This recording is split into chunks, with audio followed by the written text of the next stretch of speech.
Hello friends, आज हम लोग पढ़ेंगे अध्याय 7 प्राणियों में संरचनात्मक संगठन। मेरे मनोबल को बढ़ाने के लिए प्लीज़ लाइक एंड सब्सक्राइब कीजिए, जिससे मैं आपके लिए बहुत से वीडियो ला सकूं एनसीईआरटी के रीडिंग पर। चलिए रीडिंग करते हैं। तो अध्याय 7 है प्राणियों में संरचनात्मक संगठन, जिसका हम लोग रीडिंग करेंगे। अब आपने पिछले अध्याय में प्राणी जगत के अनेक एक कोशिकीय एवं बहुकोशिकीय जीवों का अध्ययन किया। एक कोशिकीय प्राणियों में जीवन की समस्त जैविक क्रियाएं जैसे पाचन, श्वसन तथा जनन एक ही कोशिका द्वारा संपन्न होता है। बहुकोशिकीय प्राणियों के जटिल शरीर में उपर्युक्त आधारभूत क्रियाएं भिन्न भिन्न कोशिका समूहों द्वारा व्यवस्थित रूप से संपन्न की जाती है। सरल प्राणी हाइड्रा का शरीर विभिन्न प्रकार की कोशिकाओं का बना हुआ है, जिनमें प्रत्येक कोशिका की संख्या हजारों में होती है। मानव का शरीर अरबों कोशिकाओं का बना हुआ है, जो विविध कार्य संपन्न करता है। ये कोशिकाएं शरीर में एक साथ कैसे काम करती हैं? बहुकोशिकीय प्राणियों में समान कोशिकाओं का समूह अंतरकोशिकीय पदार्थों सहित एक विशेष कार्य करता है। कोशिकाओं का ऐसा संगठन ऊतक कहलाता है। आपको आश्चर्य हो सकता है कि सभी जटिल प्राणियों का शरीर केवल 4 प्रकार के आधारभूत ऊतकों का बना हुआ है। ये सब ऊतक एक विशेष अनुपात एवं प्रतिरूप से संगठित होकर अंगों का निर्माण करते हैं, जैसे आमाशय, फुफ्फुस, हृदय और वृक्क। जब 2 या 2 से अधिक अंग अपनी भौतिक एवं रासायनिक पारस्परिक क्रिया से एक निश्चित कार्य को संपन्न कर अंग तंत्र का निर्माण करते हैं, जैसे पाचन तंत्र, श्वसन तंत्र इत्यादि, समस्त शरीर की जैविक क्रियाएं कोशिका, ऊतक, अंग तंत्र में श्रम विभाजन के द्वारा संपन्न होती है और पूरे शरीर को जीवित रखने के लिए योगदान देती है। अब है प्राणी ऊतक 7.1। कोशिका की संरचना उसके कार्य के अनुसार बदलती रहती है। इस प्रकार ऊतक भिन्न भिन्न होते हैं और इन्हें मोटे तौर पर निम्नलिखित से 4 प्रकारों में वर्गीकृत किया गया है। उपकला ऊतक पहला है, दूसरा संयोजी ऊतक, तीसरा पेशी ऊतक और चौथा तंत्रिका ऊतक।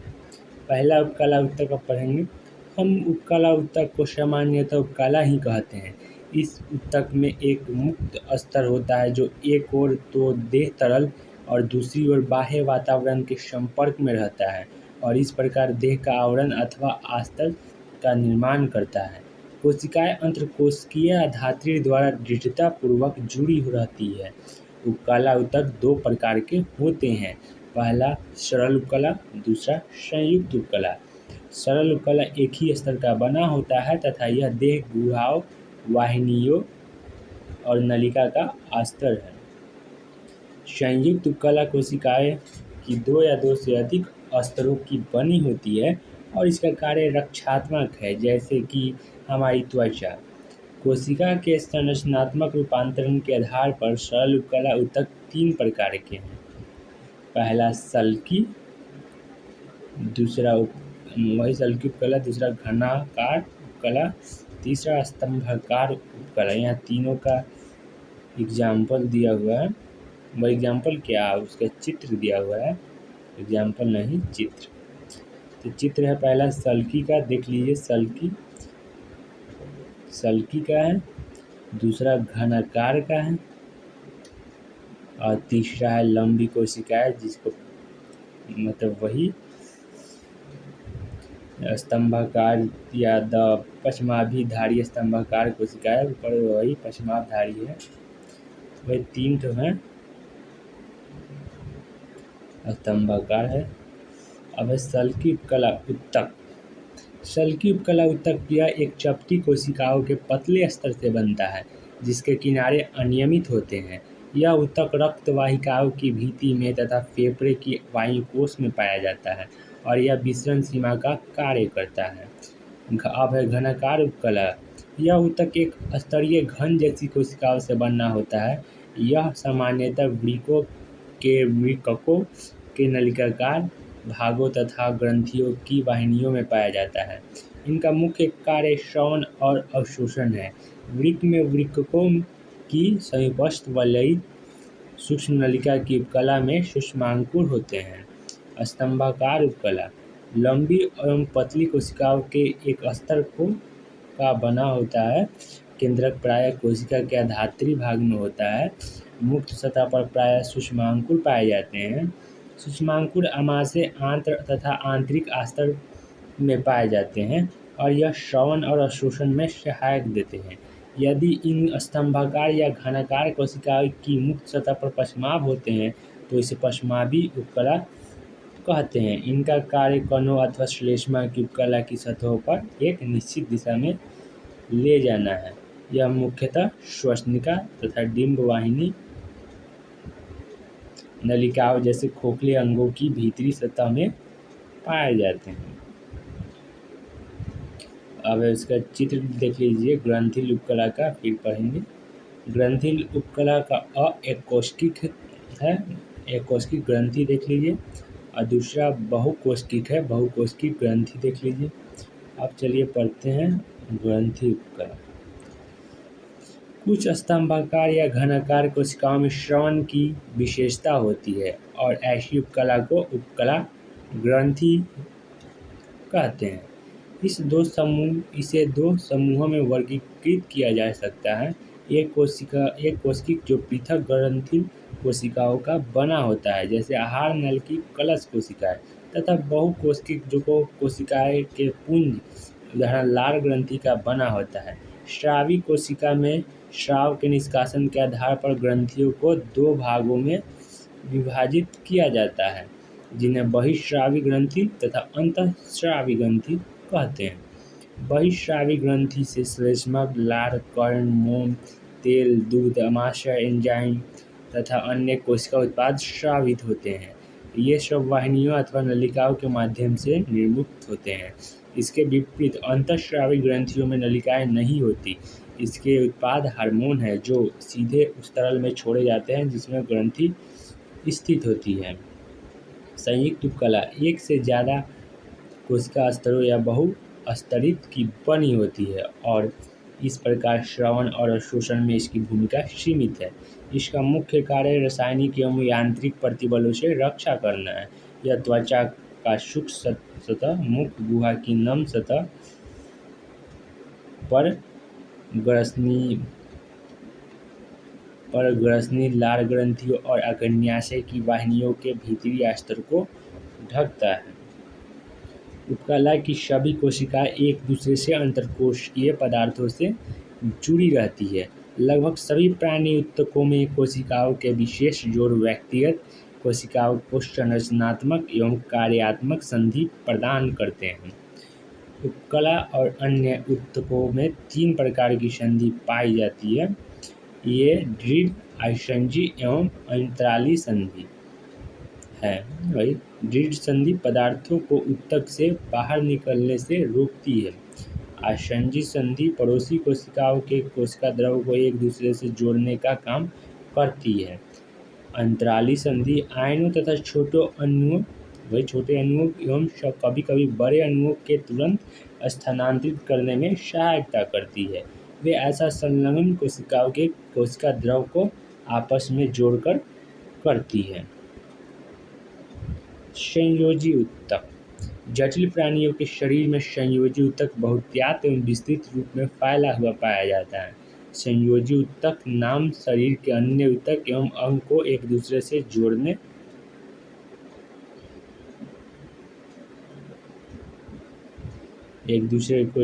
आलम्बन के आधार पर दिया गया है। यहाँ कुछ देख लेते हैं पिक्चर पहले ही। ढीला संयोजी ऊतक है, ये प्रकार है एरियोलर ऊतक, व वसा ऊतक। यहाँ से क्वेश्चन आ चुके हैं नीट में।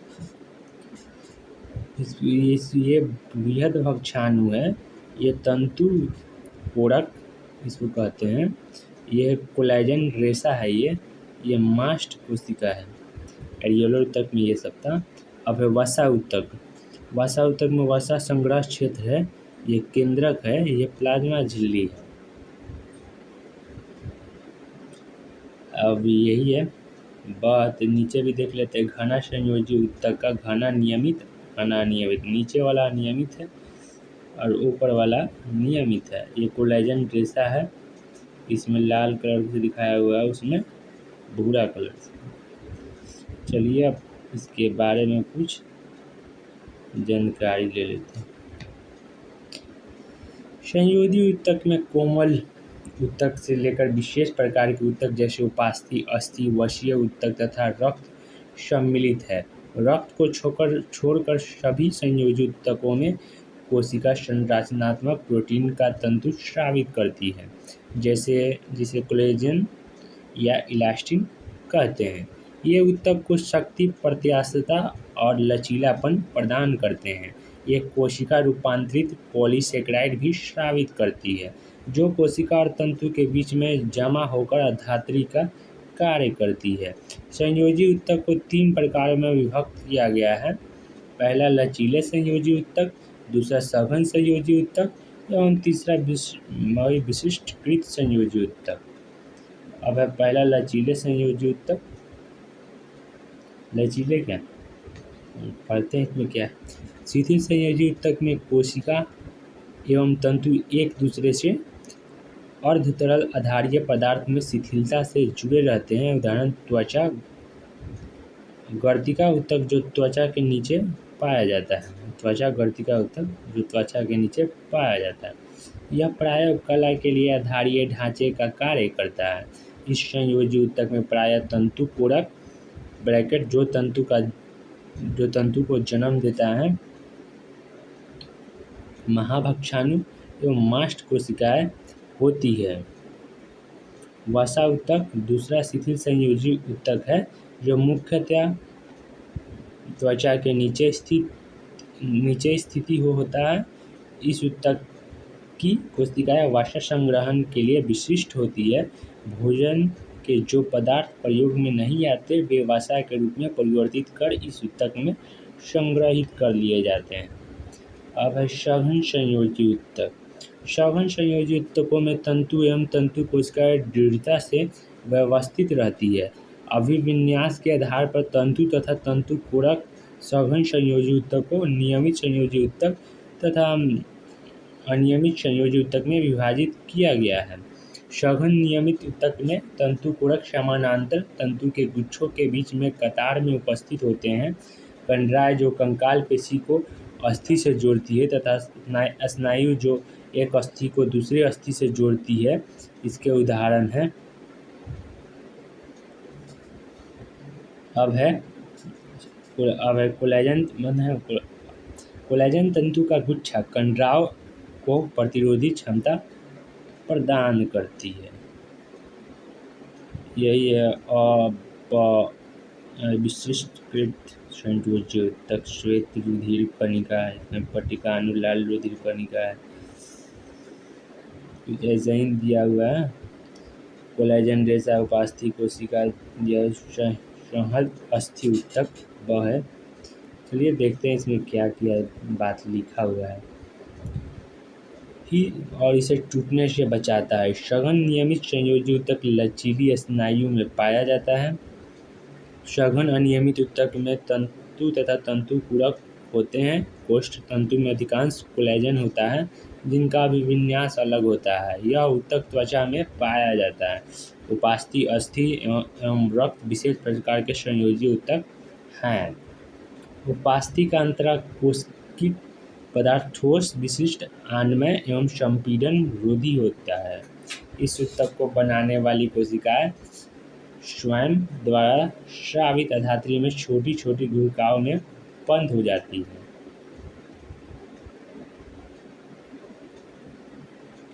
कशेरुकी भ्रूण में विद्यमान अधिकांश उपास्थियां वयस्क अवस्था में अस्थि द्वारा प्रतिस्थापित हो जाती है। वयस्क में कुछ उपास्थि नाक की नोक, बाह्य कान संधियों, मेरुदंड के आसपास की अस्थियों के मध्य तथा पैर और हाथ में पाई जाती है। अस्थि खनिज युक्त ठोस संयोजी ऊतक है। इसका आनमय आधात्री कोलेजन तंतु एवं कैल्शियम लवणयुक्त होता है, जो अस्थि को मजबूती प्रदान करता है। यह शरीर का मुख्य ऊतक है, जो कि शरीर के कोमल अंगों का संरचनात्मक ढांचा बनाता है तथा ऊतकों को सहारा एवं सुरक्षा देता है। अस्थि कोशिकाएं आधात्री के अंदर रिक्तिकाओं में उपस्थित रहती है। पैर की अस्थि जैसे आपकी लंबी अस्थि का भार वहन का कार्य करती है। अस्थि कंकाल पेशी से जुड़कर परस्पर क्रिया द्वारा गति प्रदान करती है। कुछ अस्थियों में अस्थि मज्जा रक्त कोशिकाओं का उत्पादन करती है। अब रक्त तरल संयोजी ऊतक होता है, जिसमें जीवद्रव्य लाल रुधिर कणिकाएं, सफेद रुधिर कणिकाएं, पट्टिकाणु या प्लेटलेट्स हैं, जो चित्र में दिखाया गया है। रक्त मुख्य परिसंचारी तरल है, जो कि विभिन्न पदार्थों के परिवहन में सहायता करता है। इसके बारे में आप विस्तृत रूप से अध्याय 17 और 18 में पढ़ेंगे। तो ये जो पिक्चर था लाल रुधिर बने हुए सहत अस्थि ऊतक या उपास्थि ऊतक का था। ठीक है, अब आगे चलते हैं, पेशी ऊतक के बारे में पढ़ते हैं। पेशी ऊतक। पेशी ऊतक अनेक लंबे बेलनाकार तंतुओं या रेशों से बना होता है, जो समानांतर पंक्ति में सजे रहते हैं। यह तंतु कई सूक्ष्म तंतुओं से बना होता है, जिसे पेशी तंतु कहते हैं। समस्त पेशी तंतु समन्वित रूप से उद्दीपन के कारण संकुचित हो जाते हैं तथा पुनः लंबा होकर अपनी असंकुचित अवस्था में आ जाते हैं। पेशीय ऊतक की क्रिया से शरीर वातावरण में होने वाले परिवर्तन के अनुसार गति करता है तथा शरीर के विभिन्न अंगों की स्थिति को संभाले रखता है। सामान्यतः शरीर की सभी गतियों में पेशियां प्रमुख भूमिका निभाती है। पेशीय ऊतक 3 प्रकार की होती है: कंकाल पेशी, चिकनी पेशी, हृदय पेशी। कंकाल पेशी मुख्य रूप से कंकाली अस्थि से जुड़ी रहती है। प्रारूप पेशी जैसे द्विशिरस्क का बाइसेप कहते हैं, 2 सिर वाली पेशी में रेखीय कंकाल पेशी तंतु एक समूह में एक साथ समानांतर रूप में पाए जाते हैं। पेशी ऊतक के समूह के चारों ओर कठोर संयोजी ऊतक का आवरण होता है। इसका विस्तार में हम पढ़ेंगे अध्याय 20 में दिया हुआ है। अब यहाँ पिक्चर देख लीजिए पेशी ऊतक का। कंकालीय पेशी ऊतक है, यहाँ रेखाएं दिया हुआ है, इसमें चित्र में बताया गया, केंद्रक बताया गया है। फिर बाद चिकनी पेशी ऊतक है, यहाँ चिकनी पेशी रेशा दिखाया गया है, केंद्रक दिखाया गया है। हृदय पेशी ऊतक है, यहाँ संलग्न कोशिकाओं के बीच संधि स्थल दिखाया गया है, केंद्रक दिखाया गया है और रेखाएं दिखाया गया है। चलिए अब थोड़ा आगे पढ़ लेते हैं। चिकनी पेशी। चिकनी पेशी ऊतक की संकुचनशील कोशिकाओं के दोनों किनारे पतले होते हैं तथा इनमें रेखा या धारियां नहीं होती। कोशिका संधियां उन्हें एक साथ बांधे रखती है तथा ये संयोजी ऊतक के आवरण से ढके समूह रहते हैं। आंतरिक अंगों जैसे रक्त नलिका अग्रन्यास है तथा आंत की भीति में इस प्रकार की पेशी ऊतक पाया जाता है। चिकनी पेशी का संकुचन या अनैच्छिक होता है, क्योंकि इनकी क्रियाविधि पर सीधा नियंत्रण नहीं होता। जैसा कि हम कंकाल पेशियों के बारे में कर सकते हैं, चिकनी पेशी को मात्र सोचने भर से हम संकुचित नहीं कर सकते हैं। हृदय पेशी संकुचनशील ऊतक है, जो केवल हृदय में ही पाई जाती है। हृदय पेशी की कोशिका संधियों द्वारा द्रव कला से एकरूप होकर चिपकी रहती है। संचार संधियों अथवा अंतर्विष्ट डिस्क के कुछ संलग्न बिंदुओं पर कोशिका का इकाई रूप में संकुचित होता है। जैसे कि जब एक कोशिका संकुचन के लिए संकेत ग्रहण करती है, तब दूसरी पास की कोशिका भी संकुचन के लिए उद्दीप्त होती है। अब है तंत्रिका ऊतक, जहाँ इसका देख लेते हैं पिक्चर। ये है तंत्रिकाक्ष है, ये है केंद्रक सहित कोशिकाएं हैं, इस ध्रुविका है, ये कणिकाएं हैं। तंत्रिका ऊतक या तंत्रिका कोशिका। तंत्रिका ऊतक मुख्य रूप से परिवर्तित अवस्थाओं के प्रति शरीर की अनुक्रियाशीला के नियंत्रण के लिए उत्तरदायी होता है। शीलता ही होना चाहिए। अनुक्रियाशीला के नियंत्रण के लिए उत्तरदायी होता है। तंत्रिका कोशिकाएं उत्तेजनशील कोशिकाएं हैं जो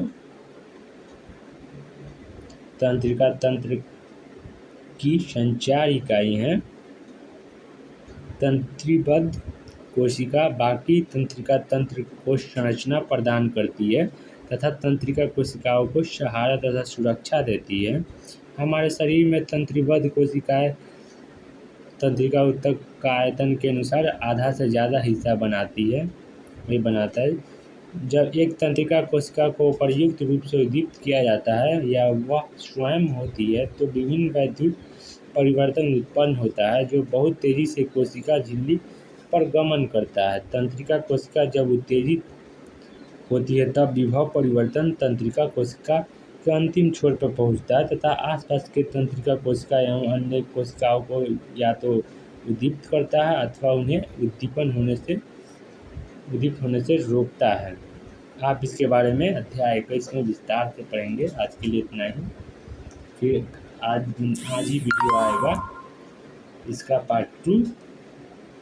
अभी के लिए इतना ही। Thank you.